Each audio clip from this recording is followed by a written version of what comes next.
meus colegas e minhas colegas, aproveitando, obviamente, novamente dizendo para vocês a presença ilustre do nosso juiz da primeira vara criminal, Tupaleiros, eu agora quero falar num assunto, doutor, muito debatido, e que eu queria ouvir a opinião do mestre.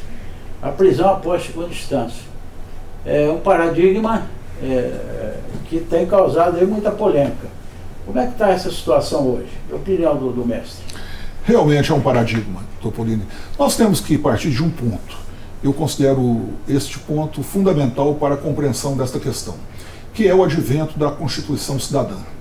A partir de 1988, quando Ulisses Guimarães ergue a Constituição Federal na mesa que dirigiu os trabalhos da Assembleia Nacional Constituinte e diz que ali estava sendo promulgada a Constituição Cidadã, foram de fato consagrados vários princípios que antes na Constituição Federal de 1967, com a emenda constitucional de 1969, nós não tínhamos em vigor no Brasil.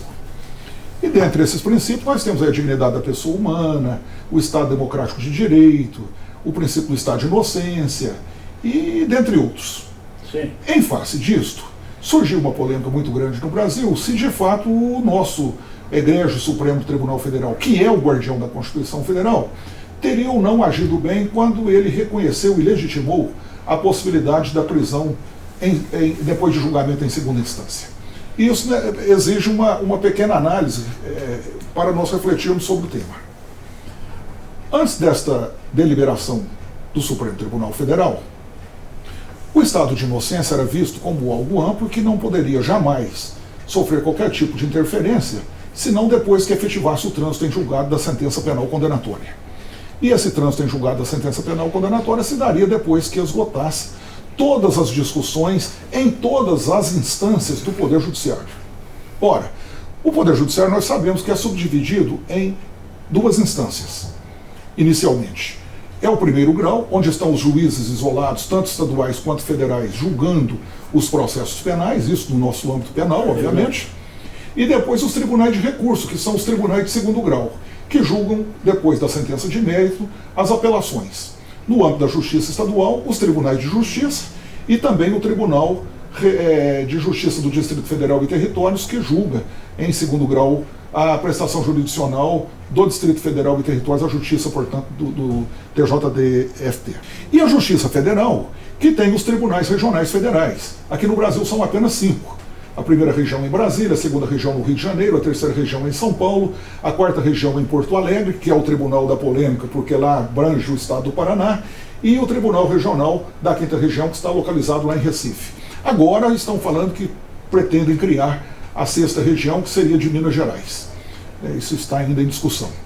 Mas são apenas 5 tribunais, nós não temos tribunais em todas as capitais, como tem o Tribunal de Justiça. Bom, o que decorre disto? Quando os juízes de primeiro grau decidem a matéria penal e condenam alguém, e essa pessoa recorre, quem dita o direito ao caso concreto, mantendo, modificando, alterando ou anulando a sentença, é o Tribunal de Justiça ou o Tribunal Regional Federal. O que é que o Supremo entendeu? Entendeu que este tribunal, definindo que a condenação deve ser mantida, e obviamente havendo uma pena a ser cumprida, o indivíduo deve iniciar o cumprimento da pena. Mas qual motivo levou o Supremo a dizer isto? E já houve uma repetição de julgamento, como todos sabem, se o estado de inocência ainda não chegou a levar o processo ao STJ, que é o Superior Tribunal de Justiça, e o próprio Supremo Tribunal Federal. Por uma simples razão, porque o STJ é o guardião das leis federais. Então o recurso especial que leva um processo depois de ser julgado pelo Tribunal de Justiça ou pelo Tribunal Regional Federal, só chega no STJ através de um recurso denominado recurso especial, se houver um pré-questionamento de ofensa à lei federal, seja ela que lei for dentro do âmbito do processo penal, ressalvadas as leis trabalhistas, que tem o tribunal próprio, né, o TST, as leis eleitorais tem o TSE, e as militares que tem o Superior Tribunal Militar, lá em Brasília. O Superior Tribunal de Justiça só analisa em recurso especial eventual ofensa à lei federal e não o mérito propriamente dito que já foi decidido pelo Tribunal de Segundo Grau. E o Supremo Tribunal Federal é o guardião da Constituição Federal. Da mesma maneira, só irá analisar aquele processo que já foi decidido no segundo grau de jurisdição, seja no Tribunal de Justiça ou seja no Tribunal Regional Federal, se houver também um pré-questionamento de ofensa à Constituição Federal num julgamento de primeiro grau ou de segundo grau, ou aí até do STJ, se tiver o recurso especial, porque o Supremo está acima de todos nós, né, de todos os tribunais, todos nós prestadores jurisdicionais. E aí o Supremo Tribunal Federal analisaria naquele processo apenas este ponto, isto é, uma eventual ofensa praticada por algum outro prestador jurisdicional de um nível inferior que teria ofendido a Constituição Federal. Então não estaria aí discutindo o mérito da ação no STJ, se não, através do recurso especial, uma ofensa a uma lei federal, e no Supremo Tribunal Federal, eventualmente, uma ofensa à Constituição Federal. Então, obviamente, nós temos uma regulamentação dos dois recursos, tanto o recurso especial quanto o Supremo Tribunal Federal com o recurso extraordinário. Mas ninguém comenta isso, doutor Polino, é incrível.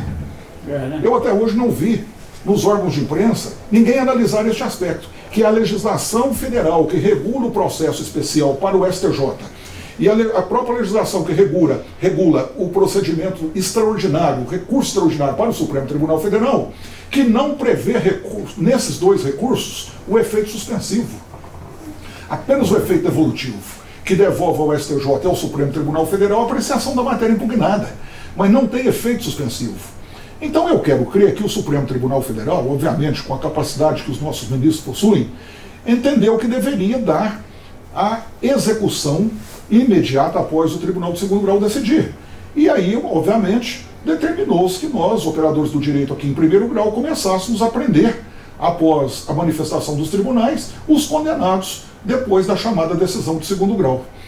Eis que surge a prisão do ex-presidente Lula, né, não podemos deixar de mencionar, Sim. que obviamente é uma pessoa de destaque no seio da sociedade brasileira, e as polêmicas vieram com muita força, se essa questão deve ou não ser revista pelo Egrégio Supremo Tribunal Federal.